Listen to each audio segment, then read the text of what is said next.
무게는 천근 같았다. 가쁜 숨을 몰아쉬는 장식의 이마엔 빗물과 땀이 뒤섞여 흘렀고 소나귀에는 안간힘이 배어 있었다. 산길은 거칠고 미끄러웠으며 하늘은 도무지 개일 기미가 없었다. 바람 속에는 꺼림칙한 습기와 풀잎 사이를 파고드는 한기마저 스며 있었다. 장식은 방향을 틀어 옛사이길, 나무꾼들 사이에서 까치목이라 불리던 좁은 오솔길로 접어들었다. 이 길은 마을에서 외진 곳까지 이어지는 지름길이자 무언가 급한 일이 있을 때 몰래 쓰이던 숨은 통로였다. 어릴 적 장식은 종종 이 길을 따라 장터까지 나무찜을 지고 다니던 아버지를 따라 나섰고 때론 몽순과 함께 숨바꼭질하듯 뛰어놀던 기억도 서려 있었다. 지금 이 길을 다시 걷게 된 까닭이 그녀를 구하기 위함일 줄은 그 누구도 상상하지 못했을 것이다. 한참을 내려와 삼적골 어귀가 가까워질 무렵 비는 점차 잦아들고 하늘에는 희미한 붉은 빛이 깃들기 시작했다. 장식은 외길 옆 낡은 정자에 잠시 멈춰 섰다. 거적을 깔고 그녀를 조심스레 눕히자 몽수는 미동 없이 눈을 감은 채 숨소리만을 가늘게 이어갔다. 장식은 그녀의 이마에 손을 얹었다. 아직 열이 남아 있었고 입술은 말라 있었다. 허리춤에서 집주머니를 꺼내 조심스레 그녀의 입가에 가져다 대자 몽수는 아주 미약하게 고개를 끄덕였다. 좀만 더 견뎌라. 이제 거의 다 왔다. 그 말 한마디에 실려있는 마음의 무게는 실로 크고 무거운 것이었다.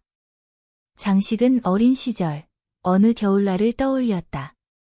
몽순이 엿장수가 떨어뜨린 엿강정을 주우려다 논두렁에 빠졌던 일, 온몸이 물에 젖은 채 벌벌 떨던 그녀를 업고 장식은 그날도 이 길을 내리달렸다. 그때도 오늘처럼 비가 내렸고 그는 말없이 걸었다. 추위에 떨며 그의 등에 몸을 기댄 몽순이 작게 중얼댔던 말이 여전히 생생했다. 장식아, 내 등은 따뜻하다. 그녀의 무의식 속 속삭임 같은 말 한 줄이 장식에게는 자그마한 맹세가 되었었다. 그 따스함을 다시는 잃게 하지 않겠노라고. 정자 아래서 짧은 숨고르기를 마친 장식은 그녀를 다시 업고 천천히 마을로 향했다. 해는 아직 뜨지 않았고 마을은 잠잠한 정막에 잠겨 있었다. 다만 저 멀리서게 짖는 소리가 퍼지고 장독대에 떨어지는 빗물이 간헐적으로 땅에 튀는 소리만이 정적을 깼다. 고요한 어둠 속을 뚫고 장식은 마침내 몽순의 집 담장 앞에 도달했다. 그 집은 본래 초가였으나 최근 기와를 올리고 문지방을 새로 다듬으며 어느덧 번듯한 살림살이로 바뀌어 있었다. 그러나 그 안엔 딸이 사라진 충격으로 밥도 들지 않고 병석에 누워있는 아버지 박씨가 있었다. 그는 이틀 전부터 일어나지 못하고 있었고 마을 사람들 또한 안타까움에 넋을 잃은 채 기도를 올리고 있었다. 장식이 문을 두드리려던 그때 안에서 누군가 조심스레 문을 열었다. 몽순의 집 이웃이며 한때 그녀를 젖동량으로 키워주던 최노파였다. 노파는 장식의 품에 안긴 몽순을 보고는 눈이 휘둥그레지며 외쳤다. 아이고, 세상에. 몽순이가 돌아왔구먼. 어서 들어오게나, 장식이. 그 소리에 마당으로 뛰쳐나온 이웃들과 지붕 밑에서 숨죽이던 몇몇 어른들까지 하나둘 몰려들었다. 몽순을 방에 눕히고 장식은 떨리는 손으로 그녀의 옷자락을 정리하며 이마에 찬 수건을 올렸다. 누워있던 박씨는 귀를 기울이다가 문득 눈을 떴고 침상에서 천천히 몸을 일으켰다. 몽순. 쉰 듯한 목소리에 사람들이 숨을 멈췄다. 그 말 한마디에 모든 감정이 뒤섞였다. 장식은 고개를 깊이 숙이며 말없이 박씨의 곁에 무릎을 꿇었다. 박씨는 한참을 딸의 얼굴을 바라보다가 마침내 손을 뻗어 그녀의 뺨을 쓰다듬었다. 그러고는 울음인지 웃음인지 모를 소리를 흘리며 눈물을 쏟았다. 지붕 위에서 떨어지던 빗물 소리조차 그 순간만큼은 멈춰버린 듯했다. 그날 밤 마을 곳곳에 등불이 켜지고 사람들은 작은 초가지붕 아래 하나둘 모여들었다. 장식은 긴 여정을 마친 뒤 비로소 자리에서 일어나 마을 사람들에게 자신이 본 것과 들은 것, 그리고 그녀를 어떻게 찾아냈는지를 조용히 전했다. 사람들은 숨을 죽이고 그의 말에 귀를 기울였고 이야기가 끝났을 무렵엔 모두가 두 손을 모은 채 기도를 올렸다. 스님이 일러준 고쟁이와 천기의 정체, 납치범들의 관계, 그리고 장식의 발걸음 하나하나까지도 모두가 마치 오래된 설화처럼 퍼져나가기 시작했다. 그리하여 삼적골은 다시 한번 몽순의 이름으로 들썩이기 시작했다. 그러나 이번에는 호기심 섞인 명물이 아니라 구사일생으로 돌아온 처녀라는 이름으로 말이다. 그리고 그 이야기의 한편엔 언제나 장식의 뒷모습이 조용히 자리하고 있었다. 그는 환한 불빛 너머 깊은 밤의 그림자 속에서 조용히 그녀의 방창가를 지키고 서 있었다. 마치 아직 끝나지 않은 무언가를 기다리는 이처럼. 새벽달이 3번 울고 난 뒤였다. 몽수는 이마에 식은땀이 맺힌 채 숨을 깊이 내쉬며 자리에서 일어났다. 몸은 아직도 무거웠고 악몽처럼 스쳤던 기억들이 눈꺼풀 뒤편을 자꾸 어른거렸다. 그러나 아버지 박 씨의 기침 소리가 들려오자 그녀는 이를 악물고 바닥에 짚고 일어섰다.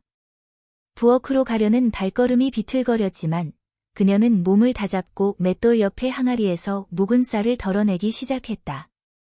쌀뜨물이 항아리 속에서 옅은 뿌연 물결을 일으킬 때 몽수는 그제야 자신이 다시 집에 있다는 사실을 또렷이 실감할 수 있었다. 아궁이에 불을 지피고 솥에 쌀을 안친 뒤 그녀는 뒷곁으로 돌아가 소금 포대를 걷어들였다. 장맛비에 젖은 포대들은 눅눅한 기운을 머금고 있었고 집근이 느슨하게 풀려 있었다. 집결이 손바닥을 간지리는 그 촉감은 그녀에게 낯설지 않았다. 오히려 오랜만에 찾은 익숙한 감각이 마음을 붙들어주는 듯하였다. 그것은 단순한 천기가 아니라 자신이 여태 지켜온 삶의 자취와도 같은 것이었다. 그날 오전, 몽수는 예전처럼 우물을 다녀오고 마당의 채소밭에 물을 주며 이웃들에게 인사를 건넸다. 그녀를 마주한 사람들은 하나같이 눈이 커지며 놀라워했고 누군가는 반가움에 두 팔을 벌려 끌어안기도 하였다. 골목 어귀에 최노파는 울먹이며 말했다. 몽순이야. 내가 살아서 돌아온 게 이 노인네에겐 기적이다. 하늘이 자비를 베푸신 게야. 그 말에 몽수는 고개를 깊이 숙이며 인사를 올렸다. 다만 사람들의 따뜻한 시선 속에도 섬뜩하게 배어있는 일말의 경외와 두려움을 그녀는 감지할 수 있었다. 사람들은 죽을 고비를 넘긴 자에 대해 종종 신령한 기운이 깃든 존재로 여겼고 특히 그녀처럼 기이한 소문이 엮인 처녀라면 더더욱 그러하였다. 며칠 뒤 마을 이장이 몽순의 집을 찾아왔다. 중년을 훌쩍 넘긴 이장은 사방 고을에서도 손꼽히는 어른으로 예로부터 사람들의 존경을 받는 인물이었다. 그는 앉자마자 말없이 찻잔을 받았고 차를 한 모금 머금은 뒤 낮게 입을 열었다. 몽순이, 자네가 돌아온 뒤로 마을에 다시 안온한 기운이 도는 듯하네. 예전처럼 비 예보가 틀림없다더구먼. 몽수는 웃음도 없이 고개만 끄덕였다. 이장의 눈빛은 평소와 다름없이 부드러웠지만 그 속에는 무언가 조심스러운 기색이 묻어 있었다. 그는 이내 말을 이었다. 사실 서울서 온 사대부 한 분이 자네 이야기를 들었다네. 관아와 연이 있는 분이라 하였고 자네를 도성으로 데려가고 싶다더군. 그 말이 떨어지자 몽수는 찻잔을 내려놓고 이장을 바라보았다. 이장이 손을 들어 조용히 덧붙였다. 자네가 무슨 능력을 지녔든 그건 하늘이 내린 복이기도 하지만 조심해야 할 짐이기도 하네. 이 마을 안에서 자네를 아끼는 이들은 많지만 세상은 그러하지 않지. 그날 밤 몽수는 잠을 이루지 못했다. 장식은 마당에서 도구를 손질하며 늦은 밤까지 불을 밝히고 있었고 창틈으로 들어오는 불빛이 그녀의 손등 위에서 부드럽게 흔들렸다. 그녀는 장식의 등을 바라보며 오래도록 그 자리에서 꼼짝도 하지 않았다. 허나 아무리 바라보아도 답은 오지 않았다. 그 다음 날 그녀는 아버지에게 조용히 입을 열었다. 아버지, 이장이 도성 얘길 하시더이다. 박 씨는 말을 멈추고 숟가락을 내려놓았다. 그 짧은 동작 속에는 수많은 생각이 담겨 있었다. 그는 말없이 그녀를 보았다. 짐직강한 표정이었지만 눈가에는 염려의 기운이 스며 있었다. 그러고는 낮게 말을 건넸다. 그자들이 내 능력을 복이라 부를지 아니면 요사스럽다 할지 누가 아느냐. 이 아비는 내가 예전처럼 이 마을에서 논밭 걷고 빨래 너는 몽순으로 살아주었으면 싶다. 그 말은 비단 아버지의 바람이 아니라 그녀 스스로도 부정할 수 없는 진심이었다. 그러나 하루가 다르게 그녀의 이름은 널리 퍼지고 있었고 도성뿐 아니라 인근 고을에서도 조심스레 그녀의 소문을 따라 사람들이 찾아오기 시작하였다. 단지 날씨를 묻기 위해서 혹은 운수를 보기 위해서였다. 어느 날 골짜기 건너 장의 마을에서 온 젊은 부부가 그녀를 찾았다. 남편은 아내가 병을 얻은 뒤로 기력이 쇠한 채 낫지 않는다며 혹여나 그녀의 말 한마디에 희망을 걸고 싶다고 하였다. 몽수는 잠시 망설이다가 조심스레 물었다. 부인께서 언제부터 그러하셨습니까? 꽃 피기 전 초봄부터입니다. 약도 써보고 기도도 드려보았으나 이제는 무릎조차 굽지 못할 지경이라서. 몽수는 조용히 고개를 끄덕였다. 그러고는 부인의 손을 잡아보았다. 손끝은 찬기가 감돌았고 피부는 얇게 말라 있었다. 그녀는 아무 말도 없이 창밖을 오래 바라보았다. 그날은 바람이 몹시 거셌고 멀리서 까치 한 쌍이 기와지붕 위를 날아올랐다. 이번 보름이 지나기 전 따뜻한 달빛 아래에서 개울물에 손을 담그시게 하십시오. 그리고 개암나무 잎에 이슬을 받아 그 물로 머리를 감기면 하늘의 기운이 조금은 돌아올 것입니다. 그 부부는 절을 하며 돌아갔고 그녀는 그날 밤 무언가 놓쳐버린 듯한 깊은 허기를 느꼈다. 사람들의 기대가 부담이 되어 어깨를 눌렀고 그녀 스스로의 힘이 과연 어디서 비롯된 것인지조차 아득해졌다. 그러나 그녀는 다시 소금 포대를 꺼내어 고쟁이를 손질했다. 그 무뚝뚝하고 거칠었던 감촉이 어느새 마음을 진정시키는 듯하였다. 그녀는 알고 있었다. 기이한 능력이 아니라 자신이 가진 삶의 감각과 애틋한 기억이 사람들과의 연결을 이루고 있음을. 그리고 그 중심에 소박하고 단단한 일상이 있음을. 장식은 그런 그녀를 말없이 지켜보고 있었다.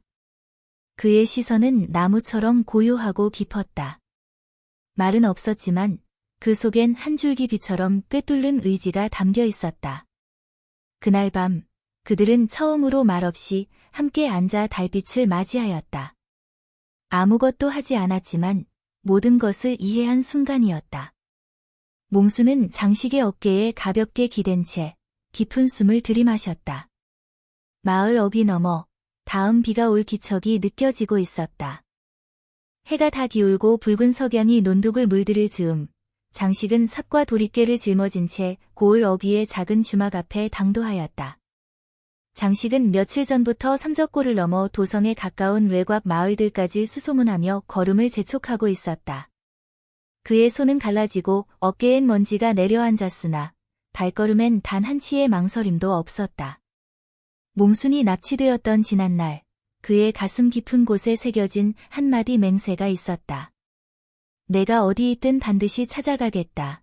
그 다짐이 그의 뼈와 살을 이끌고 있었다. 주막은 초저녁임에도 불구하고 장정들로 북적였다. 장식은 조심스레 안으로 들어섰다.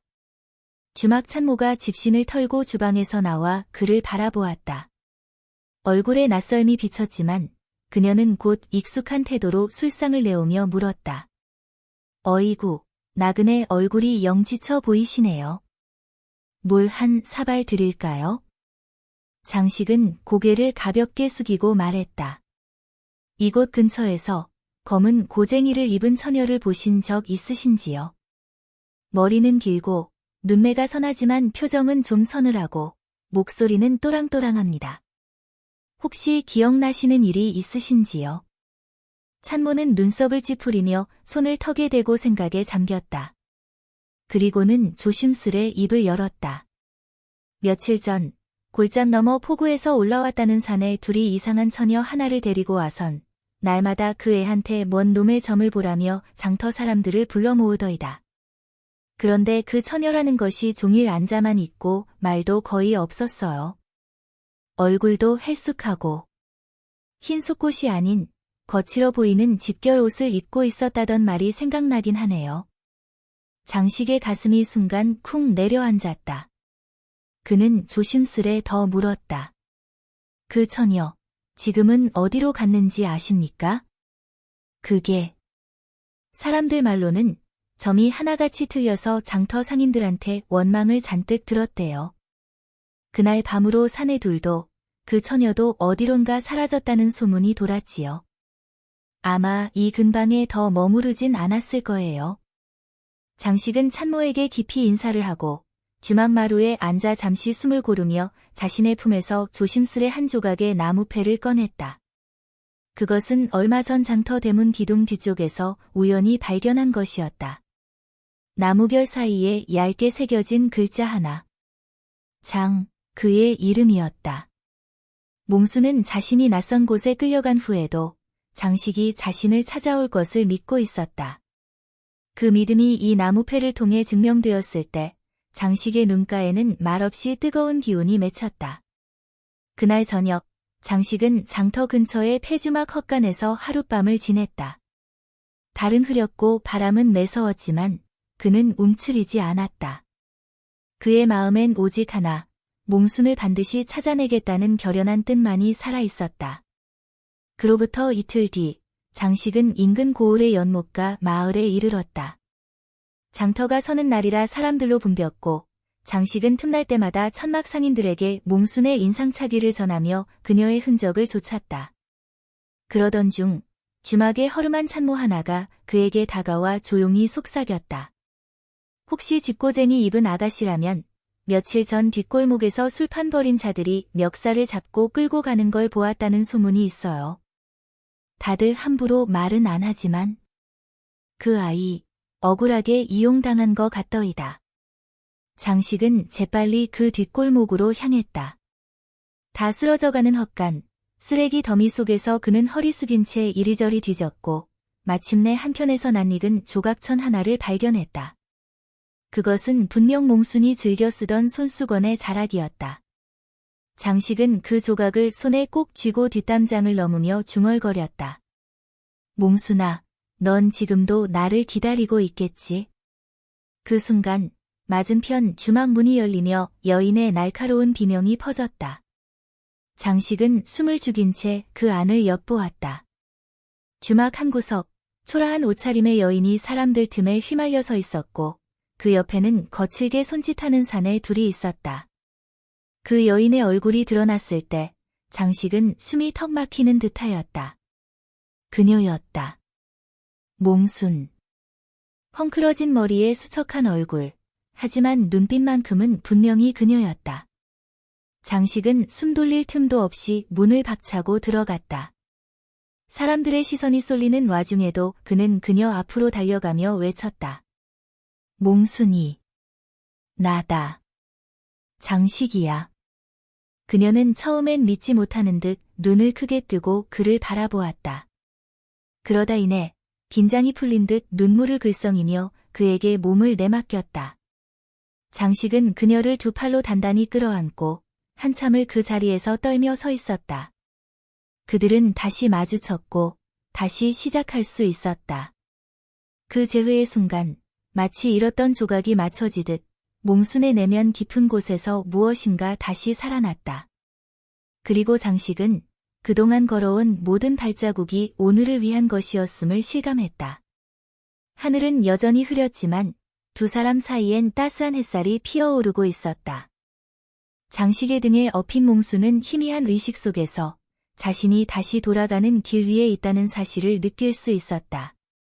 고갯마루를 넘을 때마다 불어오는 바람이 차갑게 뺨을 스치고 장식의 등은 예전처럼 넓고 단단하였다.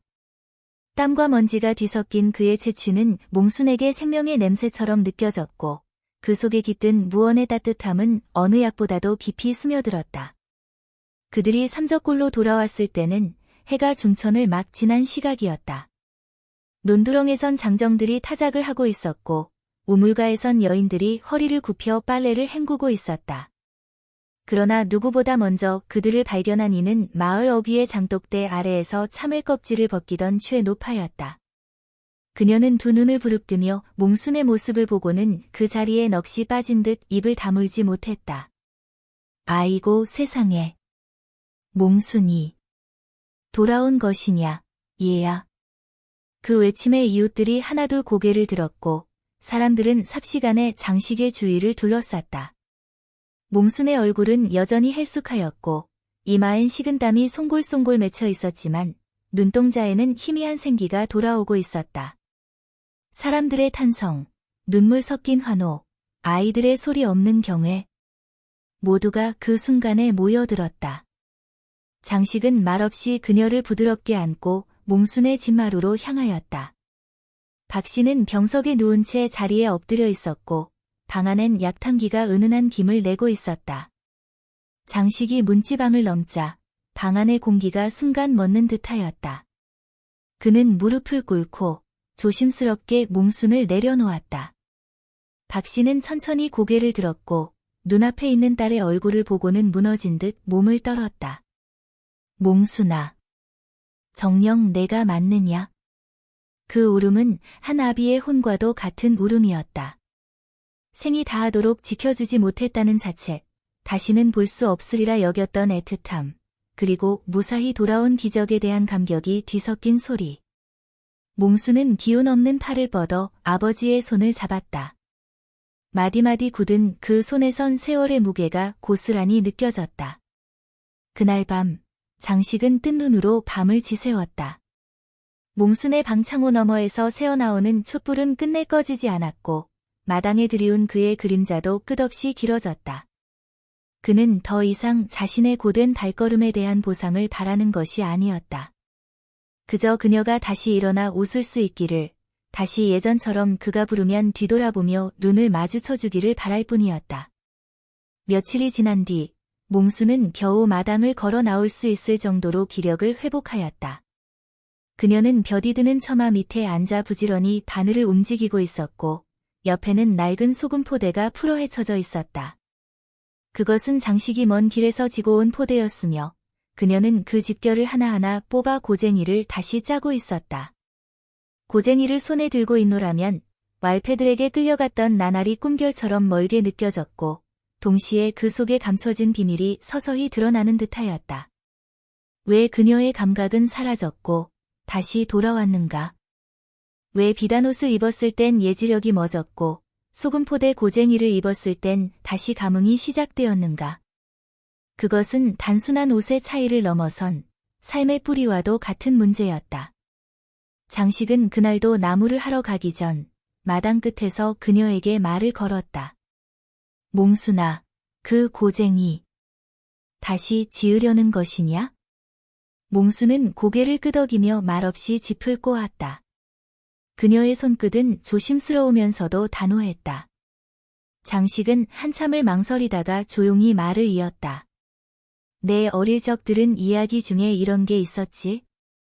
어떤 처녀가 바람과 비를 읽는 능력이 있었는데 그 능력이 깃든 물건을 잃자 모든 것이 사라졌다고. 허나 알고 보니 그 능력은 물건에 깃든 것이 아니라 그 처녀가 살아온 방식에 깃들어 있었다 하더라. 그 말에 몽순은 바느질하던 손을 멈추었다. 그녀는 장식을 바라보며 묵묵히 미소 지었고 그 미소는 무언의 답이 되었다. 자신이 믿어온 것이 비록 헛된 미신처럼 보일지라도 그 안에 담긴 성실함과 진심은 분명히 진실이었다. 그리고 그날 오후 마을에서 다시금 비 소식이 떠돌았다. 구름이 짙게 깔리고 멀리서 천둥 소리가 들려오자 사람들은 3355 몽순의 집을 찾았다. 누구는 내일 장터에 곡식을 낼 수 있을지 물었고 누구는 나들이를 미뤄야 할지 물었다. 몽순은 모두의 얼굴을 하나하나 바라보며 천천히 입을 열었다. 내일은 아마 오후 해 기운이 기운 뒤 첫 빗방울이 떨어질 겁니다. 그 전에 다녀오셔요. 사람들은 고개를 끄덕이며 감사의 인사를 전하고 돌아갔다. 마당에 홀로 남은 몽순은 자신이 만든 고쟁이를 들고 조심스레 옷고름을 정리하였다. 몸에 걸친 고쟁이는 여전히 거칠고 뻣뻣했지만 그것이야말로 그녀를 지켜준 바탕이었고 고향을 되찾아준 징표였다. 그녀는 하늘을 올려다보았다. 회색빛 구름 사이로 미세한 햇살이 스며들고 있었고 그 빛은 멀리 장식이 나무짐을 지고 돌아오는 길목을 부드럽게 감싸고 있었다. 마치 두 사람의 끝나지 않은 이야기 위에 하늘이 조용히 축복을 내리는 듯하였다. 초가을의 하늘은 투명하되 묘하게 속을 알 수 없었다. 햇볕은 따사로웠지만 그 끝자락엔 어디선가 서늘한 기운이 묻어 있었고 바람결엔 마른 들풀의 냄새가 실려 있었다. 삼적골의 들녘은 누렇게 익어가는 벼이삭들로 출렁였고 마을 사람들의 손놀림도 부지런히 들판을 오르내렸다. 그러나 그 평화로운 풍경과 달리 몽순의 마음은 알 수 없는 불안에 갇혀 있었다. 마을 곳곳에서 그녀를 찾는 이들의 발길은 끊이지 않았다. 처음엔 그저 내일 비가 올지, 바람이 불지는 않을지를 물어오던 수준이었다. 하지만 시간이 흐르며 예지라 불리는 그녀의 감각이 실로 맞아떨어지고 그 정밀함이 소문으로 번지자 외지 사람들의 발걸음까지 삼적골을 향하게 하였다. 장터 상인들이, 약장수가, 도성에서 온 기생단의 앞잡이가, 그리고 마지막으로는 관직을 가진 자라 자칭하는 양반들까지. 그들은 하나같이 부드러운 미소와 공손한 말투로 다가왔지만 눈빛은 매끄럽고 계산적이었다. 그들은 정중함으로 포장된 요구를 내놓았고 때로는 금은 패물과 비단을 앞세우기도 하였다. 그날도 마찬가지였다. 한 사내가 말 위에서 내려오며 몽순의 집 앞에 당도하였다. 나무결이 반듯한 주자문 비단을 걸친 채 검붉은 조필 모자를 눌러쓴 그는 제법 수려한 외양을 지닌 중년의 양반이었다. 이름은 윤백산이라 하였고 서울 사대문 안에서 문필가로 이름을 날리는 인물이라 자칭하였다. 박 씨는 집 앞 창독대에 앉아있던 장식에게 눈짓을 하였고 장식은 묵묵히 일어나 집 안으로 들어가 몽순에게 그 사내의 방문을 알렸다. 몽순은 마루 끝에 앉아 지푸라기를 다듬다 말고 가만히 고개를 들었다. 마음속으로는 이미 알고 있었다. 이토록 잦아지는 방문자들 속에 언젠가 가장 위험한 이가 도착하리란 예감이. 그리고 오늘이 바로 그날이었을지 모른다는 불안이 가슴 밑바닥에서 조용히 움트고 있었다. 그녀는 조심스럽게 마당으로 나와 윤백산과 마주했다. 사내는 공손한 듯 허리를 굽혀 인사하였고 부드러운 음성으로 말했다. 소문은 바람을 타고 흘러도 바람의 뿌리는 알 수 없기에 이렇게 직접 찾아뵙게 되었습니다. 아씨께선 하늘의 뜻을 보는 능이 있으시다 들었습니다. 대소인민의 기륭화복을 미리 짚어내신다지요. 몽순은 말을 아끼며 고개를 숙였다. 단정히 따은 머리 뒤로 가늘게 떨리는 어깨가 그녀의 망설임을 대변하고 있었다. 윤백사는 조용히 눈길을 떨구고 말을 이었다. 저는 단지 이 제주가 더 많은 백성을 이롭게 할 수 있는 방도를 찾고자 함입니다. 도성엔 춘궁기를 대비한 관계 계획이 있고 왕실은 천재지변을 미연에 막을 방도를 늘 강구하고 있지요. 아씨의 귀한 재능이 그 일을 도울 수 있다면 그 얼마나 뜻깊은 일이겠습니까? 그 말은 말끔하고 정제되어 있었다.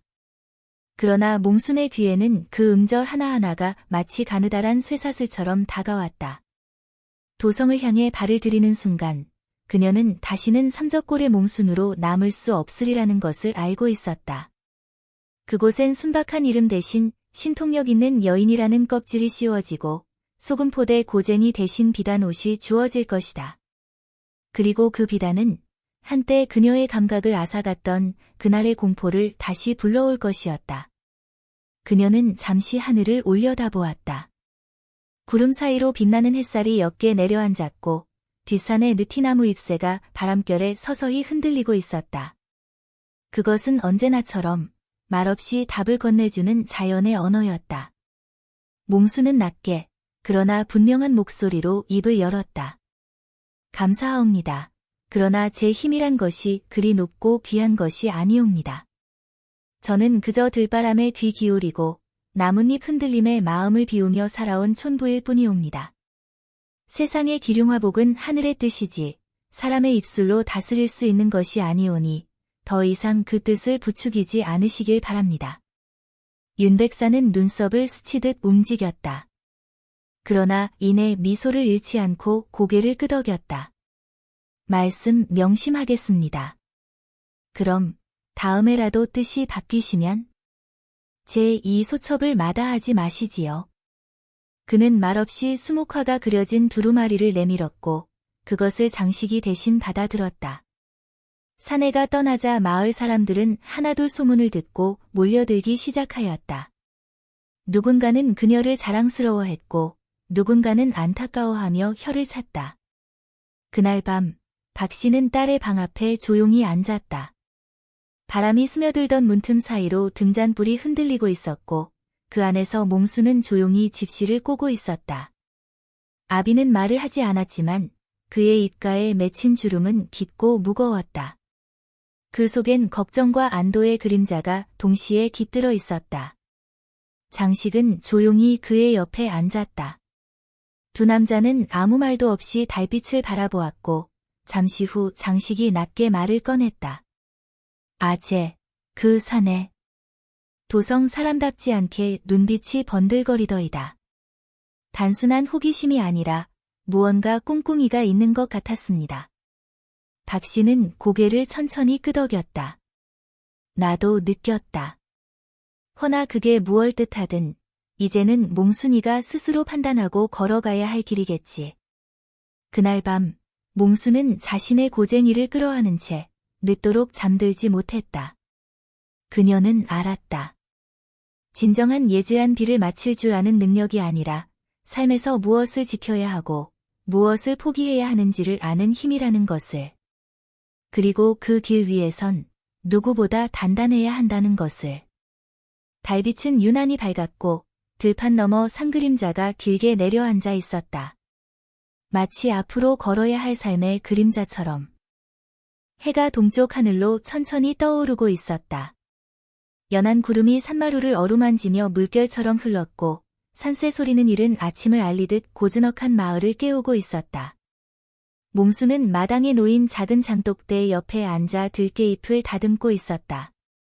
그녀의 손끝은 여전히 조심스럽고 눈빛은 깊고 고요하였다. 입가에 머문 미소는 희미했으나 지난날의 어둡고 험난했던 시간들을 딛고 다시 일상으로 돌아온 사람만이 지을 수 있는 단단한 표정이었다. 그녀의 옆에 놓인 소금 포대는 이미 3번이나 삶아 바래진 상태였고 그 집결마저 한결 부드러워졌다. 몽수는 그 포대를 잘라 다시 고쟁이를 지으려 하고 있었다. 익숙한 작업이었다. 집시를 꼬고 바느질을 하고 허리끈을 꿰는 일련의 과정은 마치 오래된 기도처럼 그녀에게 평온을 안겨주었다. 며칠 전 도성에서 온 윤백산이라는 사내가 다녀간 이후로 마을은 조용한 듯하면서도 어딘가 알 수 없는 긴장감이 맴돌았다. 그의 방문은 단지 몽순 개인의 일처럼 보였으나 삼적골 전체에 미묘한 파장을 일으켰다. 몽순이 도성으로 간다면 고을의 명예가 드높아질 것이란 이들도 있었고 반대로 그녀가 떠나면 마을의 버팀목이 사라질까 걱정하는 이들도 있었다. 그러나 그런 이들의 말들이 어찌 되었든 간에 몽수는 다시 자신의 일상으로 돌아왔다. 그녀는 새벽이면 일어나 마당을 쓸고 우물에서 물을 길어다 부엌에 항아리를 채우며 낮이면 소금 포대를 손질하거나 뒷산으로 약초를 캐러 다녔다. 그 모든 행위는 기이한 신통력으로 사람을 놀래키던 존재가 아닌 그저 삼적골의 몽순으로 살아가기 위한 노력이었다. 그날도 마을 이웃인 한점내 아주머니가 가마솥에서 들깨국을 끓이다 말고 마당 너머로 몽순을 불렀다. 몽순이, 내가 요 며칠 점순내 할멈한테 대추 달인 물 가져다 준다지? 그 할멈, 알턴 속이 시원하다며 내가 해준 말에만 매달리더라. 몽수는 소리 없이 웃으며 고개를 끄덕였다. 다행입니다. 겨울 앞두고 속병 앓는 건 더 위험하니 대추와 감초라도 매일 다려 드시는 게 좋지요. 그녀의 말은 조심스럽고도 단정했다. 허튼 소리 없이 꼭 필요한 말만 골라 하는 그 태도에 사람들은 경외와 존경을 동시에 느꼈다. 점점 몽순을 찾는 이들은 다시 늘어났고 그녀는 더 이상 한사코 거절하지 않았다. 다만 조건이 하나 있었는데 그것은 그녀의 문을 두드리는 이들이 진심으로 묻고자 하는 자리에만 대답하겠다는 것이었다. 이익을 바라는 자, 이름을 팔려는 자, 호기심으로 다가오는 자들에겐 단 한마디도 허락하지 않았다. 장식은 그런 그녀를 뒤에서 묵묵히 지켜보고 있었다. 그는 집안을 돌보고 소금을 말리고 밤이면 지푸로 새끼를 꼬았다. 예전처럼 장날이면 어깨에 멜대를 메고 장터에 나갔고 그때마다 몽순이 싸준 주먹밥을 품에 넣고 다녔다. 둘 사이엔 말이 많지 않았으나 눈빛 하나로도 마음을 알 수 있었다. 어느 날 장식은 뒷산 너머 무덤가 근처에서 수상한 인형을 발견하였다. 초저녁 무렵 짙은 안개가 깔린 산길을 따라 두 사람이 말을 나누며 내려오고 있었고 그중 한 사람은 윤백산이었다.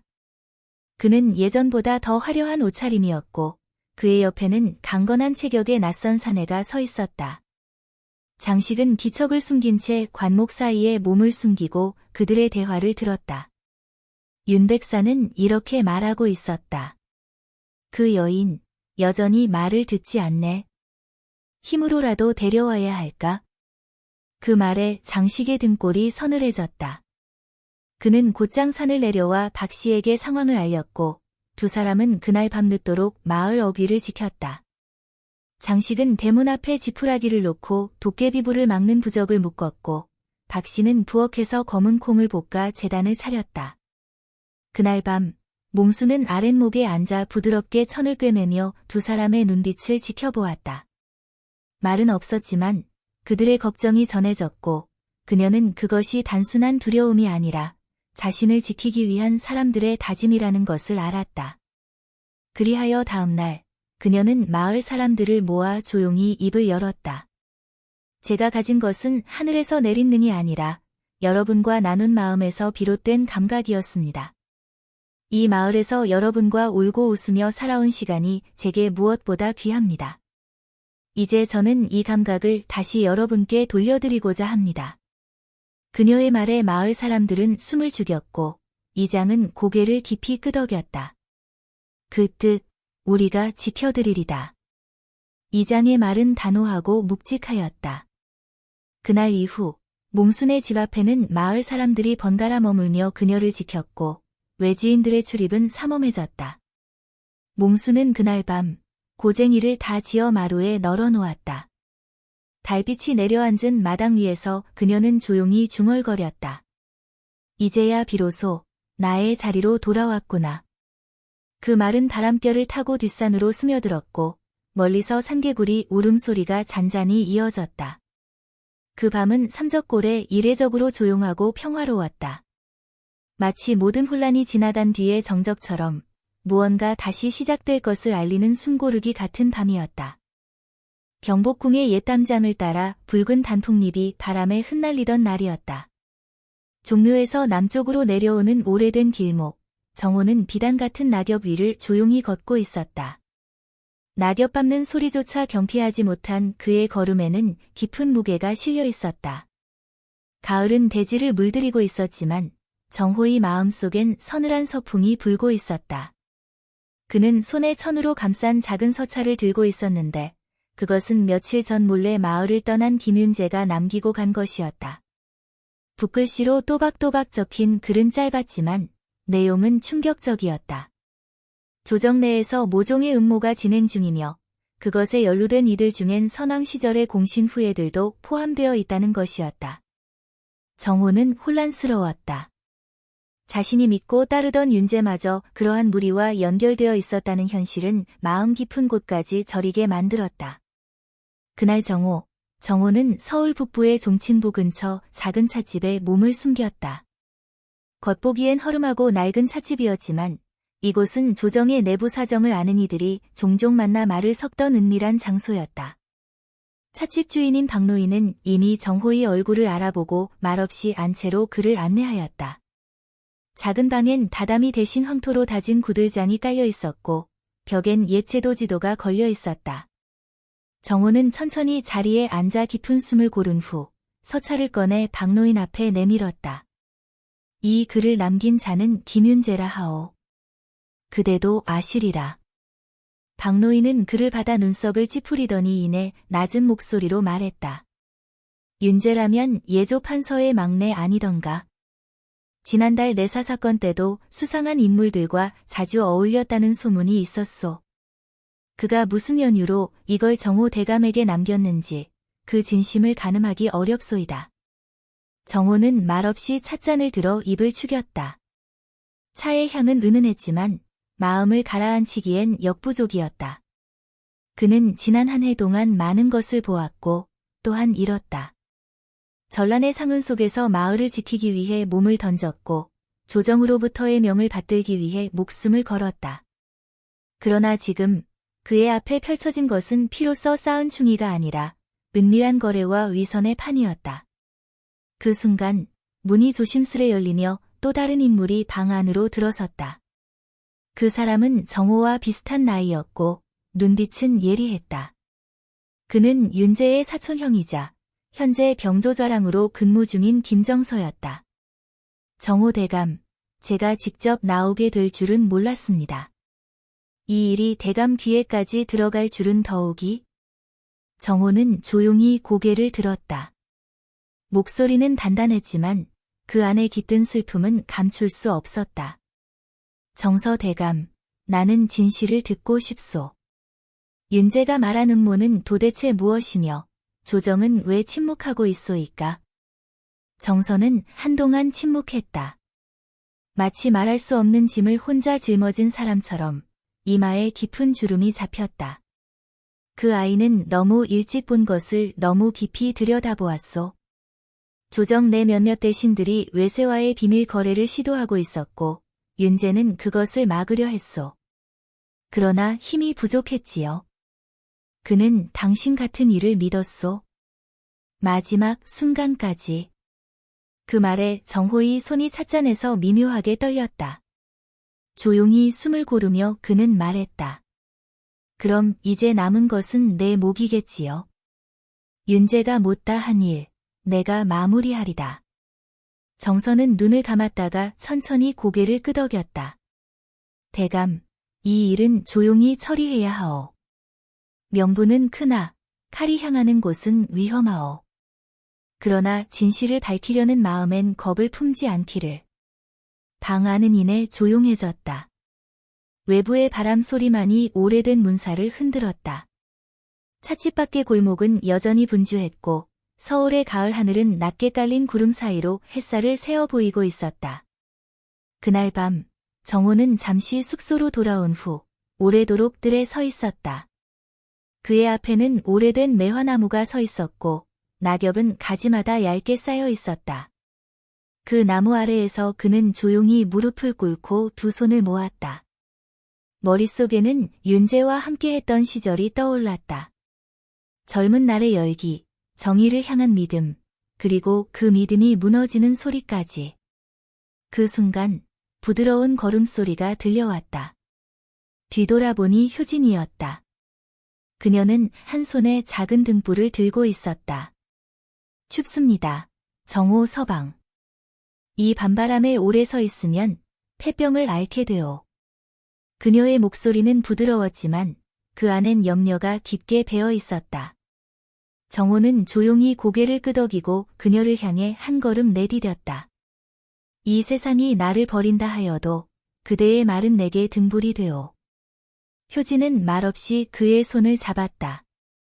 차가운 손등에 그녀의 온기가 번지며 정호는 비로소 긴 밤의 고요 속에서 자신의 싸움이 단지 권세와 명예를 위한 것이 아님을 깨달았다.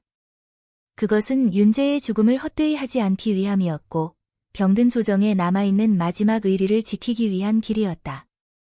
그리고 그 길은 비록 외롭고 험하더라도 반드시 걸어야만 할 운명이었다. 그렇게 그 밤 정호는 다시 자신의 길을 정하고 있었다.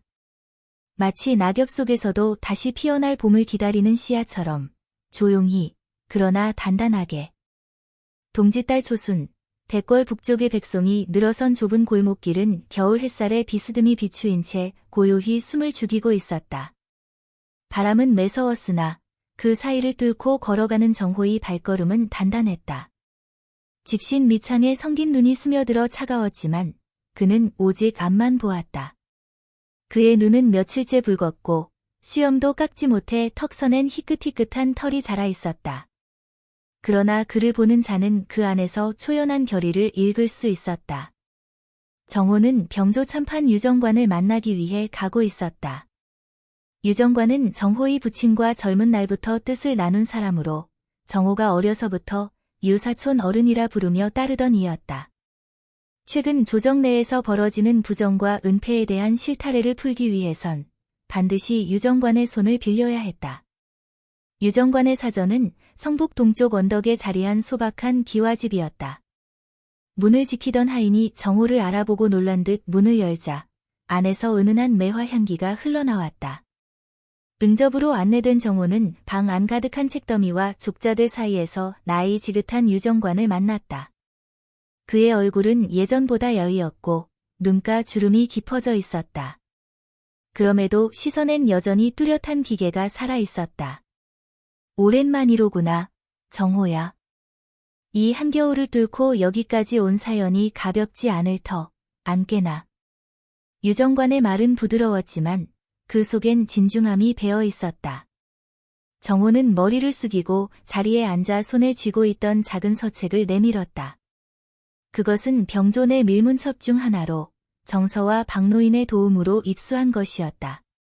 내부 기록엔 외세와의 은밀한 밀약시도, 무기 유통과 관련한 고위 관료들의 이름이 언뜻 보였다.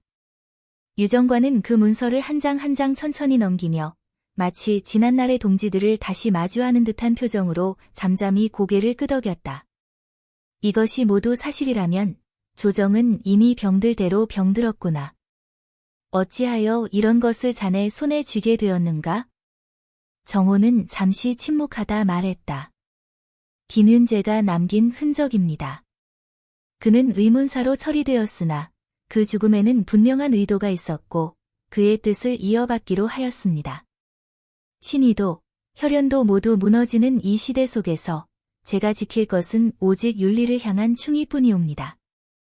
유정관의 눈매가 흔들렸다. 잠시 말을 잃은 그는 벽에 걸린 옛 전장지도 쪽으로 시선을 옮겼다. 젊은 시절, 나라의 앞날을 위해 몸을 던졌던 기억들이 떠오른 듯 긴 한숨이 방안을 감돌았다. 정호야, 그대가 짊어진 길은 결코 쉽지 않다.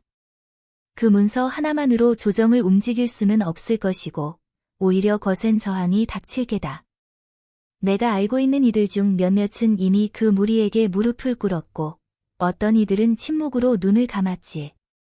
하지만 그는 다시 정호를 바라보았다. 그럼에도 불구하고 누군가는 일어서야 하겠지. 내가 젊은 날 받은 은혜와 가르침이 아직 가슴속에 남아있다면 이번만큼은 외면할 수 없을 것이야. 정호의 눈빛에 빛이 스쳤다. 그는 조용히 유정관의 손을 잡았다. 그 손은 거칠었지만 따뜻했다. 그 따뜻함 속에 정호는 오랜만에 사람다운 온기를 느꼈다. 수많은 배신과 의심 속에서도 아직 신뢰할 수 있는 이가 있다는 사실은 그에게 큰 위안이 되었다. 며칠 뒤 유정관은 정호를 데리고 옛 동지들을 하나씩 찾아갔다. 그들은 각자 처지가 달랐지만 여전히 한 줄기 의를 품고 살아가는 이들이었다. 대사헌 출신의 원유익, 한성부 판관 이세훈, 그리고 경기도 외곽에서 은거 중이던 옛 서장 김우창까지. 정호는 그들과 차례로 만나 이야기를 나누며 점차 하나의 의지를 공고히 다져나갔다. 어느 날 저녁, 정호는 서울 북문 밖의 작은 암자에 들렀다. 그곳엔 김우찬이 머물고 있었다. 그는 병든 아내를 돌보며 조용히 말년을 보내고 있었다. 그러나 그 눈빛만은 여전히 날카로웠고 정호의 이야기를 들은 뒤 깊은 침묵 속에서 입을 열었다. 나는 더 이상 권세도 병졸도 거느릴 수 없으나 기록을 남길 수는 있지. 내가 본 것, 들은 것, 그리고 겪은 것들을 서책으로 엮겠네. 그리하면 후일 누군가 진실을 파헤치고자 할 때 단초가 될 수 있을 것이야. 정호는 고개를 깊이 숙이며 감사를 표했다. 그 순간 밖에선 눈이 조용히 내리고 있었다. 쌀랑눈이 처마 끝을 적시며 떨어질 때 정호는 마음속에 스며드는 새로운 결심을 느꼈다. 진실은 때론 얇은 종이장에 담기지만 그 무게는 돌보다 무겁고 칼보다 날카롭다. 그는 그 진실을 등에 지고 다시 걸어갈 준비를 하고 있었다. 세상이 침묵하더라도 그는 말할 것이었다. 모두가 고개를 돌리더라도 그는 바라볼 것이었다. 그것이 바로 스승과 벗들의 뜻을 잇는 길이자 정의의 마지막 불씨를 살리는 길이었으니. 성우는 북촌의 좁은 골목길을 지나 오래된 고택 앞에 이르렀다. 집 앞 은행나무 아래엔 바람에 쓸려온 낙엽들이 수북이 쌓여 있었고 낡은 대문은 누군가의 발길이 드문 듯 반쯤 열려 있었다. 이곳은 그의 오랜 스승 이서훈이 머무는 곳이었다. 한때 예문관 대제학을 지냈던 인물이지만 십수년 전 정치적 소용돌이 속에서 물러나 지금은 조용히 학문에만 전념하고 있는 처지였다. 성우는 문을 열고 조심스레 안으로 들어섰다. 안채로 향하는 마당 한가운데 바람을 막기 위해 둘러놓은 대나무 발이 낮은 겨울 햇살에 살짝 흔들렸다. 안채 문이 열리고 희끗희끗한 수염을 기른 이서훈이 고요한 눈빛으로 나타났다. 그의 눈빛은 나무 껍질처럼 마른 얼굴과는 달리 여전히 번득였고 세월을 초월한 듯한 깊이를 지니고 있었다. 이런 한기에 올 줄은 알았으나 더 늦을 줄 알았지. 그 말에 성우는 고개를 숙이고 절을 올렸다. 두 사람 사이에는 굳이 말을 하지 않아도 통하는 깊은 정이 있었다. 이서훈은 성운을 방 안으로 들이며 따뜻한 숭늉 한 사발을 내주었다. 방 안은 매화 향기가 은은히 돌았고 고서와 목판본들이 벽면을 가득 채우고 있었다. 한참 숭늉을 마시고 난 뒤 성우는 품에서 두루마리 하나를 꺼내 스승 앞에 내놓았다. 그것은 김윤재가 생전 남겨두었던 밀서의 정본으로 정호가 정리한 필사본과는 달리 본인의 필체가 고스란히 담긴 귀중한 증거였다. 이서훈은 눈을 가늘게 뜨고 그 글을 천천히 읽어나갔다. 서체에는 급박함과 결의가 동시에 서려 있었고 그 안엔 충성과 고뇌가 겹겹이 묻어났다. 윤재. 저 아이가 결국 목숨을 걸고 이런 것을 남겼구나. 애통하구나. 그는 말끝을 흐리며 조용히 고개를 떨구었다. 한때 예문관에서 윤재를 아끼던 그였기에 그 죽음은 가슴 깊은 곳에 남은 예상처를 다시 덧나게 했다. 한동안 침묵이 흘렀고 성우는 조심스레 입을 열었다. 스승님, 제가 무엇을 해야 합니까? 진실을 세상에 드러내는 것이 과연 올바른 일인지조차 이젠 확신이 서질 않습니다. 매번 누군가 죽거나 사라지고 남은 자들마저 입을 닫아버립니다. 이서훈은 성운의 얼굴을 오랫동안 바라보았다. 그 눈빛은 마치 겨울 강 위에 선 얼음 같았고 깊은 고요 속에서 작은 파문 하나를 조용히 일으키고 있었다. 진실이란 반드시 모든 일을 구원하지는 않느니라. 하지만 그것이 세상에 남는다면 언젠가는 누군가의 길잡이가 되리라. 예나 지금이나 글이란 칼보다 오래 살아남는 법이지. 그 말은 곧 성운에게서 무겁게 얹힌 책임감을 덜어주지는 못했지만 마음 한구석에 따스한 불씨를 남겼다. 그는 스승이 늘 하던 말씀 중 하나를 떠올렸다. 옳은 길은 고요한 어둠 속에서 걸어야 하는 법이다. 그날 밤 성운은 스승의 집에 머물렀다. 두 사람은 촛불 아래에서 밀서를 바탕으로 사건의 실체를 하나하나 되짚어 보았다. 누가, 언제, 어디서 어떤 결정을 내렸고 그로 인해 누가 사라졌으며 누가 부당한 이익을 취했는지. 그것은 곧 하나의 계보이자 진실의 혈맥과도 같은 것이었다. 그 혈맥이 지금껏 끊어지지 않고 이어져 있다는 사실이 성운에게 다시금 나아갈 이유를 안겨주었다. 이튿날 새벽녘 성운은 짐을 꾸렸다. 등에는 다시 김윤재의 밀서를 넣은 두루마리와 함께 스승이 손수 써준 추천서 한 통이 있었다.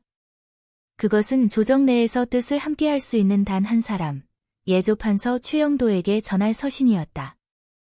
이서훈은 그 인물을 사람이 그릇은 크나 아직 뜻이 완전히 굳어지지 않은 자라 평했다. 성운의 발걸음이 향해야 할 곳은 바로 그리로 정해졌다. 성운아. 대문 앞까지 배웅을 하며 이서훈은 마지막으로 한마디를 건넸다. 길이 험하다 하여 돌아가지 마라. 세상은 어차피 험한 법이다. 하지만 그 험함 속에서도 제 자리를 지키는 자만이 끝내 바람을 이기고 서게 된다. 성운은 그 말에 말없이 절을 올렸다. 대문을 나서는 그의 발밑엔 쌀락눈이 조금씩 내리고 있었다. 아침 햇살은 희미하게 구름에 가려 있었고 하늘은 흐리되 바람은 잦아들고 있었다. 그날 오후 성운은 종로의 낡은 찻집에 도착했다. 이곳은 과거 김윤재와 종종 만남을 가졌던 장소로 조정의 기류를 은밀히 파악하던 이들의 교차점이기도 했다. 그는 그곳에서 한 노인을 만났다. 이름은 정만길이라 하며 과거 예조의 하급 관리였으나 지금은 연로하여 이곳 주인의 일을 도우며 조용히 지내고 있었다. 정만길은 성운의 눈빛을 살피고는 조용히 문을 닫고 안쪽으로 그를 이끌었다. 그곳에는 오래전 예조에서 폐기된 문서들이 작은 상자에 모여 있었다. 정만길은 말없이 그 상자에서 봉인된 서찰 몇 통을 꺼내 성운에게 건넸다. 그중 하나는 다름 아닌 최영도의 친필 메모였다. 거기엔 예조의 진실은 먼지 속에서 조용히 울고 있다는 문장이 적혀 있었다. 그 말 한 줄은 성운의 마음속에 큰 울림을 주었다. 조용한 울음, 먼지 속의 진실. 그 진실을 들어줄 자는 많지 않겠지만 성운은 이제 알고 있었다. 그 진실을 들어줄 자는 누군가가 아니라 바로 자기 자신이어야 한다는 것을. 이제 성운은 다시 길을 나설 준비를 마쳤다. 그의 손에는 오래된 밀서, 등에는 의지, 그리고 눈빛엔 옛사람들의 뜻이 깃들어 있었다. 봄은 아직 멀었지만 그의 발걸음은 어느새 한겨울을 넘어가고 있었다. 바람은 차갑되 그 발걸음엔 망설임이 없었다. 이는 바로 하늘의 뜻과 사람의 길이 마주하는 지점에서 피어난 한 줄기 의의 길이었다. 성운은 찻집에서 받은 문서와 스승의 서신을 품에 넣고 곧장 예조판서 최영도의 사저로 향하였다. 성균관 동편으로 난 길을 따라 내려가다 보면 울창한 향나무 숲이 둘러싼 고택이 하나 보인다. 그곳이 바로 최 판서의 거처였다. 예조는 유학의 도리를 맡는 관서로 그 수장이 거주하는 집답게 외양은 소박 하나 기품이 깃들어 있었고 담장 위로는 검붉은 감잎들이 바람에 흩날리고 있었다. 대문 앞에서 한참을 망설이던 성운은 마침내 입을 열어 이름을 밝혔다. 문지기 노복은 성운의 신분과 이름을 듣고는 안으로 들어가 알렸고 잠시 후 중문이 열리며 안채에서 중년의 사내가 모습을 드러냈다. 그는 나이가 50 중반으로 보였고 눈빛은 서늘했으나 그 안에는 날카로운 지혜가 숨어 있었다. 바로 최영도였다. 그는 성운을 마루로 이끌고 앉게 했다. 말없이 차가 올려졌고 은은한 차향이 방 안 가득 퍼졌다. 마당 건너편에선 늙은 국화가 고요히 피어 있었고 붉은 단풍이 햇살을 받아 반짝였다. 성운은 스승이 건넨 서찰을 조심스레 내밀었다. 최영도는 그것을 펼쳐 읽으며 미간을 좁혔고 글 말미에 도달하자 천천히 눈을 감고 묵념하듯 숨을 고르더니 말을 이었다. 이서훈 공의 필치가 맞소. 이 글이 내게 도달했다는 것은 곧 그분께서 나를 아직 시험하고 계시다는 뜻이겠지요. 성운은 고개를 끄덕였으나 속내는 복잡하였다. 그가 믿고 찾아온 이가 과연 끝까지 뜻을 함께할 수 있을지 확신할 수는 없었다. 하지만 그는 이 자리에서 물러설 수 없음을 알고 있었다. 그때 최 판서는 성운을 향해 자세를 고쳐 앉으며 입을 열었다. 김윤재. 그 아이가 떠난 후로 나는 더 이상 조정의 말과 그를 믿지 않게 되었소. 진실은 늘 어딘가에 묻히고 바람을 따라 흩어지니 말이오. 하지만 그는 잠시 말을 멈추고 손가락으로 차잔을 살짝 돌리며 말을 이었다. 진실이 사라졌다고 하여 의가 함께 사라지는 것은 아니오. 김윤재는 생전에 나를 찾아왔었소. 밀서를 보여주며 조정의 썩은 살을 도려내야 한다 하더이다. 나는 그때 그의 눈을 보고 언젠가 누군가 다시 이 이야기를 들고 올 것을 예감하였소. 성우는 그 말에 놀라움을 감추지 못했다. 윤재가 이미 이 길을 예비하고 있었다는 사실은 그에게 또 다른 무게를 안겼다. 한 사람의 죽음은 허공으로 사라진 것이 아니라 다음 사람의 길을 준비하고 있었던 것이다. 최 판서는 자리에서 일어나 서가 쪽으로 다가갔다. 그리고는 오래된 책장 사이에 숨겨진 작은 서랍에서 고문서 한 장을 꺼내 성운에게 건넸다.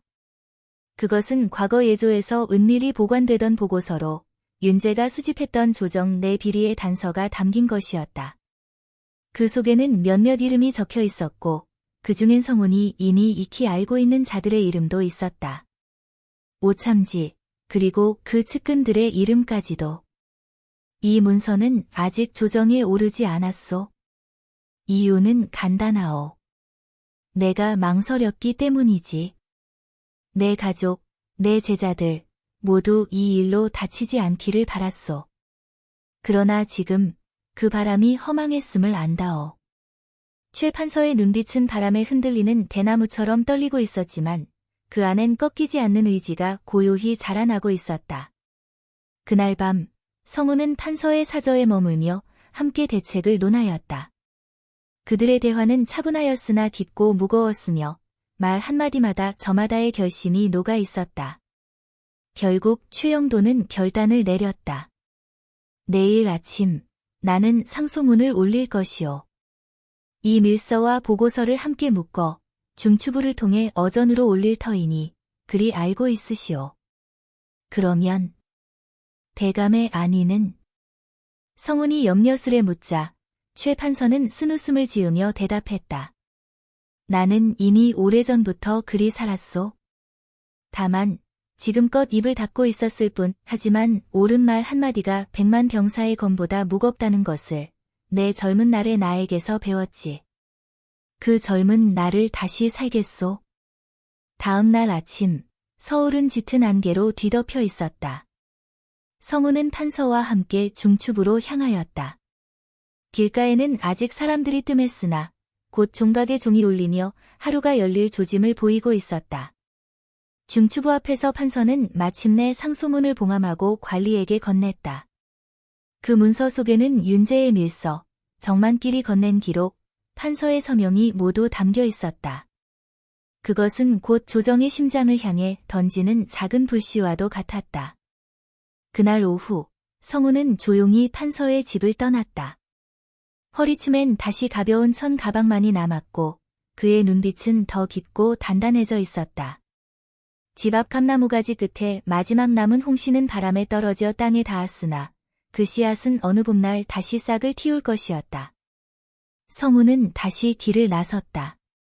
이번엔 남쪽으로. 진실을 기다리는 이들이 있는 곳, 그리고 아직 밝혀지지 않은 조용한 정의의 울림을 따라. 언젠가 그 울림이 세상을 다시 흔들 날이 오리라는 믿음 하나만을 품고서 성우는 한양의 장안 골목을 조용히 빠져나왔다. 최영도 대감의 상소가 올라간 날로부터 3일이 지났으나 조정은 묵묵부답이었다. 뜻이 닿지 않음은 슬픈 일이었으나 뜻이 거슬린다는 기미조차 드러내지 않는 침묵은 더욱 차가운 것이었다. 그는 북촌의 언덕에서 조용히 성 밖을 내려다보았다. 그 너머로는 산등성이 넘어 황해도 연평포로 이어지는 길이 희미하게 펼쳐지고 있었다. 성우는 초라한 행장을 가다듬고 산길을 탔다. 조정의 침묵은 단지 겁의 발로가 아니었다. 이미 내실 깊은 저항이 움직이고 있다는 징조였다. 그는 지금 다시 그 뿌리로 향하고 있었다. 오참지의 근거지, 그리고 김윤재가 생전 마지막으로 마주하였던 진실의 무대. 그 모든 것이 연평포에 있었다. 길은 험했다. 늦가을의 산등성 위엔 낙엽이 수북이 쌓여 있었고 멀리서 부는 해풍이 나뭇가지를 마른 종이처럼 울리며 흔들고 있었다. 낮과 밤의 기온차가 커서 성운의 입김은 짙게 피어올랐고 그가 걸치는 누비 저고리도 금세 습기를 머금었다. 해가 뉘엿해질 무렵 그는 인근의 산사 하나에 이르렀다. 산사라기보다는 바위에 기대어 선 작은 암자에 가까웠다. 암자 앞에는 장작을 패고 있는 백발의 노승이 있었고 성우는 조용히 다가가 합장을 했다. 노승은 손을 멈추고 이방인을 물끄러미 바라보더니 마침내 입을 열었다. 저녁이 차오르니 인연도 닿는구려. 묵으시게. 그 말에 성우는 고개를 숙이며 뒤따랐다. 암자 안은 소박하였다. 작은 목탑과 3층 불단, 그리고 오래된 향로 하나. 벽면엔 옅은 먹빛으로 그려진 관세음보살의 탱화가 있었다. 노승은 그에게 따뜻한 미음 한 사발을 내주었다. 성우는 그 자리에서 묵묵히 그릇을 들고 늙은 나무처럼 말을 아꼈다.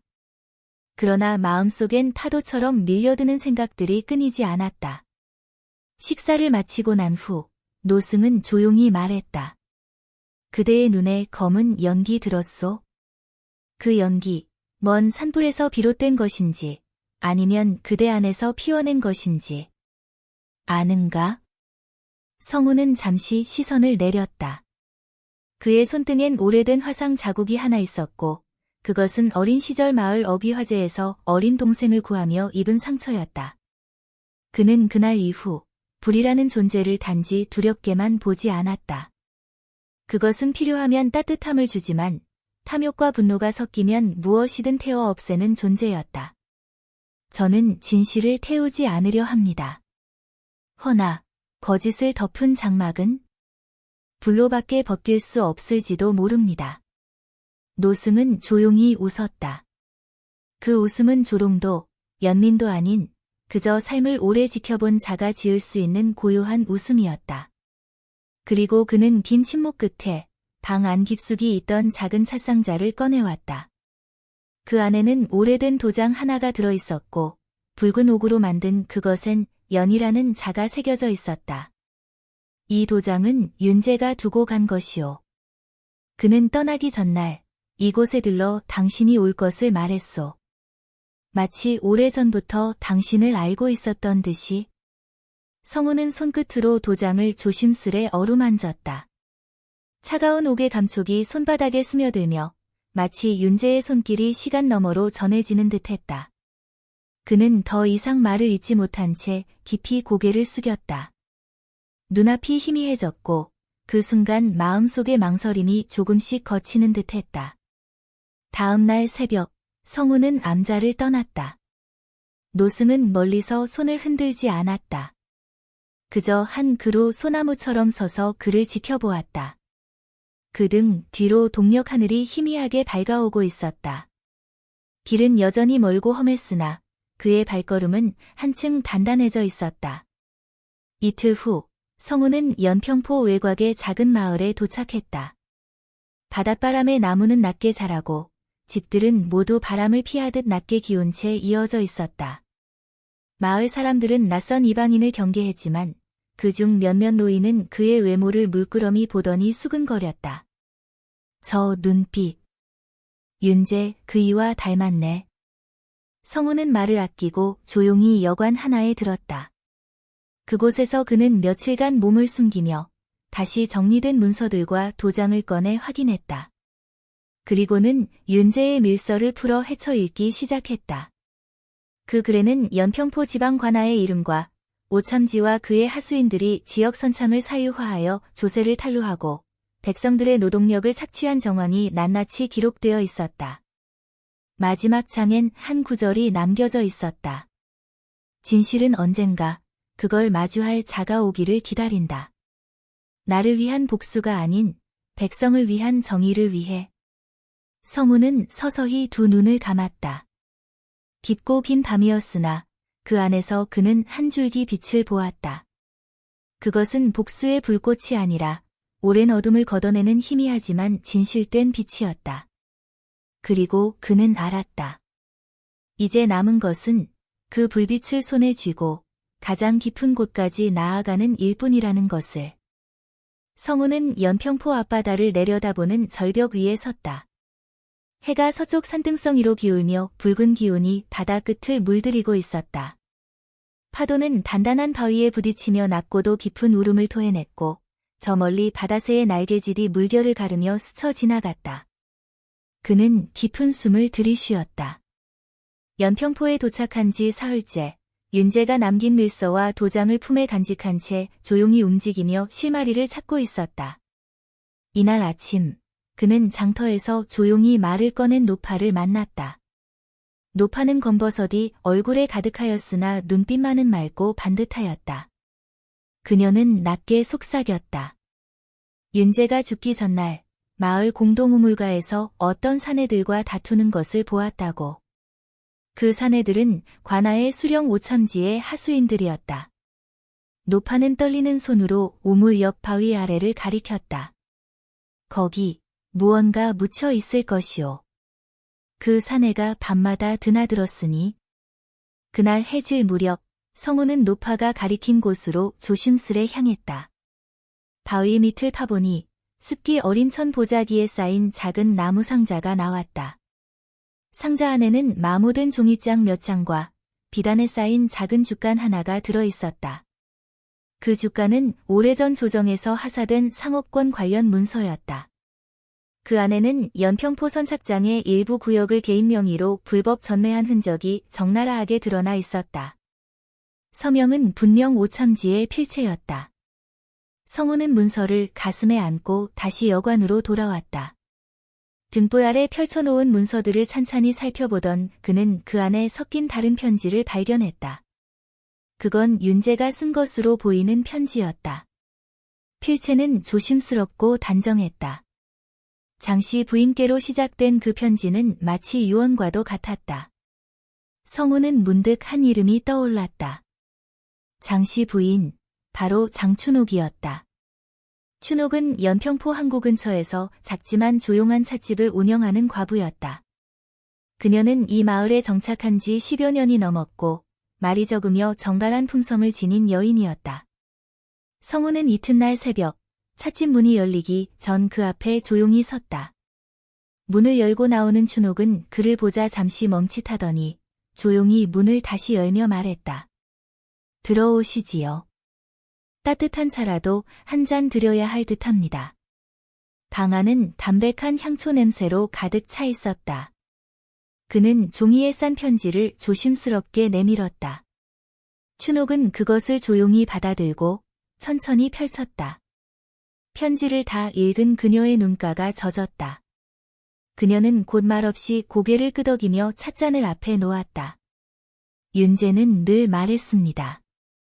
세상이 변하려면 누군가 먼저 불 속에 뛰어들어야 한다고. 그가 마지막으로 남긴 것이 당신에게 전해졌군요. 성우는 그녀의 얼굴에서 무너지는 듯한 슬픔과 고요한 의지를 동시에 느꼈다. 그녀는 오참지에 대해 알고 있었고 그가 이 마을에서 어떤 짓을 자행해왔는지도 알고 있었다. 춘옥은 묵묵히 찻잔을 들어올리며 성운에게 말했다.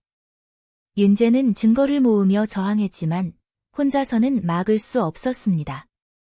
저는 그를 도왔지만 너무 늦었지요. 이제 당신이 그 뒤를 이으려는 거군요. 그녀는 그러고는 찻집 뒤편 다락방으로 성운을 이끌었다. 다락방 구석엔 오래된 옷장 속 비밀 칸이 있었고 그 안에서 또 다른 문서 꾸러미가 나왔다. 그것은 윤재가 살아있을 때 모아놓은 세금 장부, 주민통계, 불법 징세의 내역, 심지어는 오참지와 외지 상인의 거래 서찰까지 포함한 치밀한 기록이었다. 이걸 어찌 숨기고 있었습니까? 성운의 물음에 춘옥은 담담하게 답했다. 그가 쓰러진 후 아무도 믿을 수 없었으니까요. 대신 믿을 수 있는 날이 올 것이라 기다려왔습니다. 성운은 그 문서들을 품에 안았다. 무거운 책임감과 함께 차오르는 결의가 심장을 두드렸다. 그날 밤 그는 여관에 돌아와 등불 아래 문서들을 하나하나 정리하며 잠을 이루지 못했다. 그의 눈은 깊어졌고 그의 손은 조금도 떨리지 않았다. 그 다음 날 성우는 마을의 한복판으로 향했다. 그는 그곳에서 조용히 마을 장정들과 노인들을 불러 모았다. 이름도 없는 한 선창 창고 안에 마을 사람들 수십 명이 둘러앉은 가운데 성우는 조용히 진실을 꺼내놓기 시작했다. 문서들, 윤재의 죽음, 오참지의 만행. 처음엔 조심스럽게 듣던 이들도 이내 하나둘씩 얼굴을 붉히고 치를 떨었다. 특히 아이를 부역으로 잃은 어느 노인은 성문 앞에 무릎을 꿇고 흐느꼈다. 이제야 그 억울함이 드러나는구먼. 그날 저녁 마을 어귀엔 등불이 하나둘 켜졌고 바람결엔 사람들의 웅성거림이 흘렀다. 마을은 긴 침묵을 깨고 있었다. 성우는 다시 찻집으로 향했다. 춘옥은 말없이 그를 맞았다. 창밖으로는 붉은 노을이 젖어들었고 바다는 잠잠하였다. 성우는 이제 알고 있었다. 진실은 불 속에서 나와야 빛을 얻는 법이란 것을. 그리고 연평포의 어둠은 오랜 침묵을 딛고 이제 스스로 걸어나려 하고 있었다. 성우는 연평포 앞바다를 내려다보는 절벽 위에 섰다. 해가 서쪽 산등성 위로 기울며 붉은 기운이 바다 끝을 물들이고 있었다. 파도는 단단한 바위에 부딪히며 낮고도 깊은 울음을 토해냈고 저 멀리 바다새의 날개질이 물결을 가르며 스쳐 지나갔다. 그는 깊은 숨을 들이쉬었다. 연평포에 도착한 지 사흘째, 윤재가 남긴 밀서와 도장을 품에 간직한 채 조용히 움직이며 실마리를 찾고 있었다. 이날 아침, 그는 장터에서 조용히 말을 꺼낸 노파를 만났다. 노파는 검버섯이 얼굴에 가득하였으나 눈빛만은 맑고 반듯하였다. 그녀는 낮게 속삭였다. 윤재가 죽기 전날 마을 공동우물가에서 어떤 사내들과 다투는 것을 보았다고. 그 사내들은 관아의 수령 오참지의 하수인들이었다. 노파는 떨리는 손으로 우물 옆 바위 아래를 가리켰다. 거기 무언가 묻혀 있을 것이오. 그 사내가 밤마다 드나들었으니. 그날 해질 무렵 성우는 노파가 가리킨 곳으로 조심스레 향했다. 바위 밑을 파보니 습기 어린 천 보자기에 쌓인 작은 나무 상자가 나왔다. 상자 안에는 마모된 종이장 몇 장과 비단에 쌓인 작은 죽간 하나가 들어있었다. 그 죽간은 오래전 조정에서 하사된 상업권 관련 문서였다.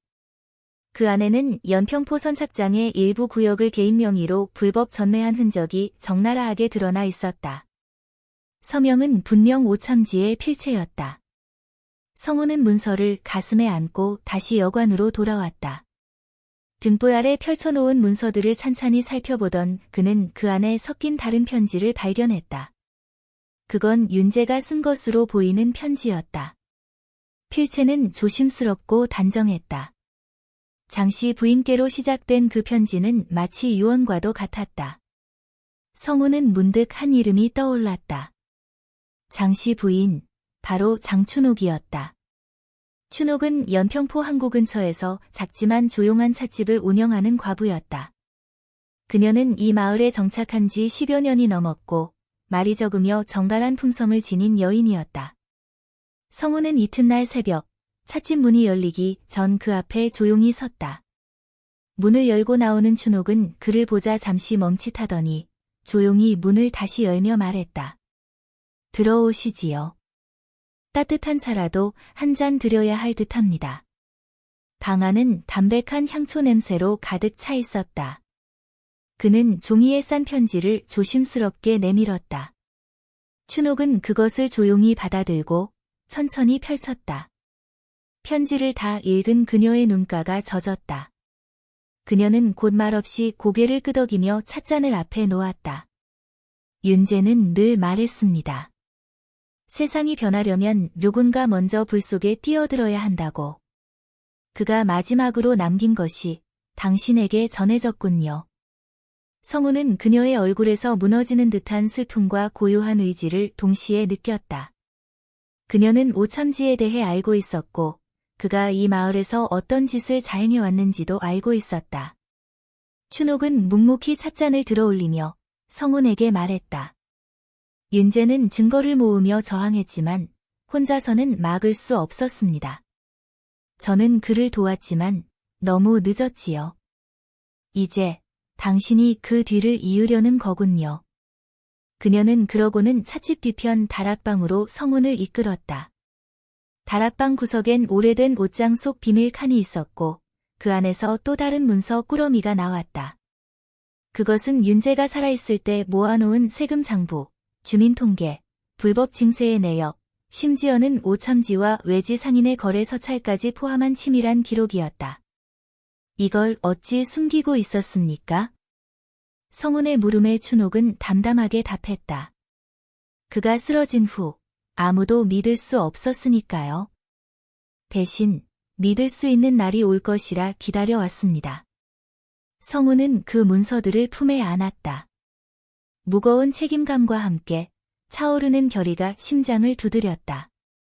그날 밤 그는 여관에 돌아와 등불 아래 문서들을 하나하나 정리하며 잠을 이루지 못했다. 그의 눈은 깊어졌고 그의 손은 조금도 떨리지 않았다. 그 다음 날 성운은 마을의 한복판으로 향했다. 그는 그곳에서 조용히 마을 장정들과 노인들을 불러 모았다. 이름도 없는 한 선창 창고 안에 마을 사람들 수십 명이 둘러앉은 가운데 성운은 조용히 진실을 꺼내놓기 시작했다. 문서들, 윤재의 죽음, 오참지의 만행. 처음엔 조심스럽게 듣던 이들도 이내 하나둘씩 얼굴을 붉히고 치를 떨었다. 특히 아이를 부역으로 잃은 어느 노인은 성운 앞에 무릎을 꿇고 흐느꼈다. 이제야 그 억울함이 드러나는구먼. 그날 저녁 마을 어귀엔 등불이 하나둘 켜졌고 바람결엔 사람들의 웅성거림이 흘렀다.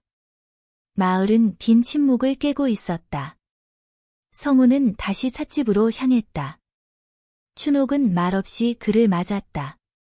창밖으로는 붉은 노을이 젖어들었고 바다는 잠잠하였다. 성운은 이제 알고 있었다. 진실은 불 속에서 나와야 빛을 얻는 법이란 것을. 그리고 연평포의 어둠은 오랜 침묵을 딛고 이제 스스로 걸어나려 하고 있었다. 성운은 이른 새벽, 안개 낀 연평포 바닷길을 따라 천천히 걸음을 옮겼다. 바다를 향해 길게 뻗은 방파제 위로 짙은 안개가 깔려 있었고 물결은 잔잔하나 바위에 부딪히는 소리는 마치 노인의 깊은 한숨 같았다. 그의 걸음은 무거웠다. 한 손에는 윤재의 기록과 장춘옥이 넘겨준 장부, 그리고 마을 사람들의 서명이 담긴 진정서가 들어있었다. 이제 이 모든 것을 가지고 도성으로 향해야 했다. 고요한 바다 위로 아침 햇살이 차츰 번지며 안개가 서서히 걷히고 있었다. 바닷가 끝자락, 오래된 목조 선착장에는 한 인형이 조용히 서 있었다. 김한수였다. 성운의 오랜 번니자, 이 모든 여정의 증인이기도 했다. 그는 말없이 고개를 끄덕이며 성운의 손에 무겁게 내려앉은 보퉁이를 바라보았다. 이제 떠나야겠구나. 성운은 깊은 숨을 내쉬며 대답했다. 연평포의 어둠을 조정해 밝히려면 이 길 외엔 달리 방도가 없소. 오참지는 이미 마을에 손을 뻗쳤고 마을 사람들의 생계마저 틀어주려 하고 있소이다. 한수는 눈길을 피하며 천천히 말했다. 허나 조정까지 가는 길은 평탄치 않을 것이오. 오참지가 누구입니까? 본래 내금위에 몸담았던 자로 지금은 예조 판서와도 연이 닿아 있다 하지 않소. 성운의 눈빛은 흔들리지 않았다. 그의 마음속 깊은 곳에서부터 솟구치는 정의감은 마치 겨울을 뚫고 핀 매화처럼 단단하고 차가웠다. 그가 품고 있는 것은 단지 문서와 기록이 아니라 진실과 생명의 무게였다. 한수는 조심스레 품 안에서 작은 주머니 하나를 꺼냈다. 그 속엔 묵은 은전 5잎이 있었다. 이건 어머님께서 살아계실 적저에게 남긴 마지막 품삯이오. 먼 길 떠나는 그대에게 쥐어주는 게 마땅하다고 여겼소이다. 성운은 말없이 고개를 숙였다. 말로 다하지 못할 무언가가 그의 가슴을 찔렀다. 오랜 벗의 마음은 말보다 깊었고 침묵보다도 따뜻하였다. 그날 밤 성운은 마을 뒷산에서 조용히 장춘옥을 만났다. 그녀는 검은 천으로 쌓인 작은 꾸러미를 내밀었다. 그 안엔 옛 도포 한 벌과 조선 조정의 인장이 새겨진 낡은 행정문서가 있었다. 그것은 윤재가 생전 중앙의 어떤 관리로부터 비밀리에 넘겨받은 것이라 했다. 이건 마을 수탈과 관련된 조정 내부의 허가문서요. 외지 상인과 결탁하여 세곡 일부를 유실로 처리하고 실제론 그 이익을 나눠 가진 자들의 명단이 담겨 있어. 윤제는 이걸 세상에 드러내려 했으나 끝내 뜻을 이루지 못했지요. 성우는 그 문서를 받으며 조용히 입을 열었다. 이제는 제 몫이오. 춘옥의 얼굴에 스치는 미소는 쓸쓸하면서도 단단했다. 그녀는 짧게 고개를 끄덕이며 돌아섰다. 긴 밤의 대화는 그 한마디로 충분했다. 성우는 떠나기 전날 마을의 아이들에게 마지막 인사를 남기고자 작은 학을 접어 나누어 주었다. 어느새 아이들 사이에서 그는 조용한 스승처럼 자리 잡았고 그가 들려준 이야기들은 밤마다 그들의 잠자리를 지켜주었다. 학을 건네며 그는 말했다. 하늘로 날아가는 학처럼 너희의 마음도 늘 곧고 맑기를 바라노라. 그 말을 듣던 소녀 하나가 조용히 손을 들었다. 성운 아저씨, 꼭 다시 돌아오실 거죠? 성운은 웃으며 소녀의 머리 위에 손을 얹었다. 그 손길엔 부드러운 온기와 약속이 실려 있었다. 반드시. 그날 밤, 그는 조용히 짐을 꾸렸다. 천천히 도포를 입고 머리를 단정히 틀어올린 뒤 윤재의 도장을 품에 안았다. 창밖으로는 바람이 불고 있었고 달빛은 연평포의 골목골목을 조용히 비추고 있었다. 다음 날 새벽, 성우는 마을 사람들의 배웅을 받으며 선착장을 떠났다. 작은 배에 오른 그의 모습은 그 어느 때보다도 단호하고 정갈했다. 바다는 잔잔했고 물결은 그의 배를 감싸 안듯 흔들었다. 노인은 입을 다문 채 마을 어귀에서 고개를 숙였다. 어린아이들은 작별 인사를 큰 소리로 외쳤고 장춘옥은 찻집 문가에서 조용히 눈을 감고 있었다. 그의 뒷모습은 작지만 단단했다. 연평포는 또 한 번 깊은 침묵에 잠겼으나 그 침묵은 이제 무기력이 아닌 결심이었다. 사람들의 가슴 속엔 성운의 걸음과 목소리가 깊게 새겨졌고 그것은 오래도록 기억될 것이었다. 그의 여정은 이제 시작이었다. 도성까지 이어진 긴 길 위엔 수많은 시험이 기다리고 있겠지만 성운의 마음은 흔들림이 없었다. 그는 진실을 품은 자였고 그 진실은 언젠가 세상 밖으로 나아가 연평포의 억울한 그림자를 몰아낼 것이다. 조용한 파도 소리 속에서 하나의 시대가 서서히 깨어나고 있었다.